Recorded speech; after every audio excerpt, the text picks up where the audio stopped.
যে আপনার এই ছেলের নাম কি? এর বাবার নাম কি? বাবার নাম শুক্লাল হালদার। আপনার গ্রাম কোনটা? হাটতা। লেখাপড়া করে? ছেলেকে লেখাপড়া করে? বয়স কত?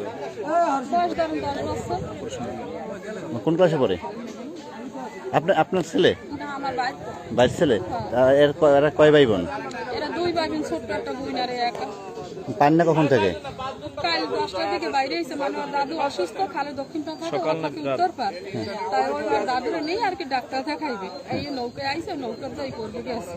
নৌকাতে পড়ে গেছে? সাঁতার জানে না? সাঁতার মনে হয় জানে অল্প নাকি, আর বিপদ যদি আয় তখন সাঁতার জানলেও কিছু করার আছে। খোঁজাখুঁজি করছিলে? হ্যাঁ, খোঁজাখুঁজি করছে।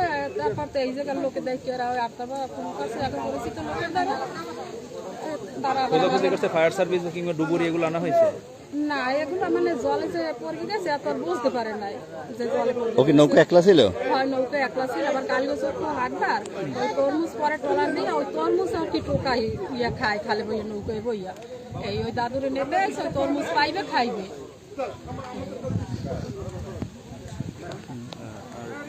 ওর গ্রাম হাটতা? হ্যাঁ, ওর কেন ওই বাজারের লগে। ওর নাম কি বললেন? দুর্জয়। আর বাবার নাম?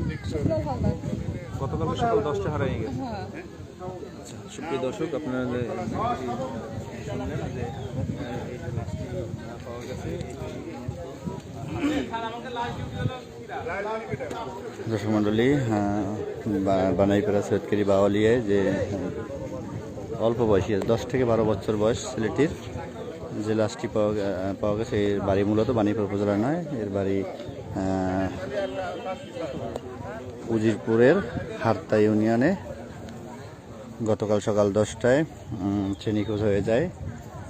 তার এক পিসিমা জানাচ্ছে যে আসলে সে সাঁতার জানে কি তারা অজানা, তথাপিও তারা অনেক খোঁজাখুঁজি করার পরে না পেয়ে আজকে সকালে বাণীপুর উপজেলার শেষ প্রান্তে বাওয়ালিয়া থেকে তাকে উদ্ধার করা হয় এবং তাদেরকে জানানো হয় যে একটি তাদের ছেলের লাশ পাওয়া গেছে।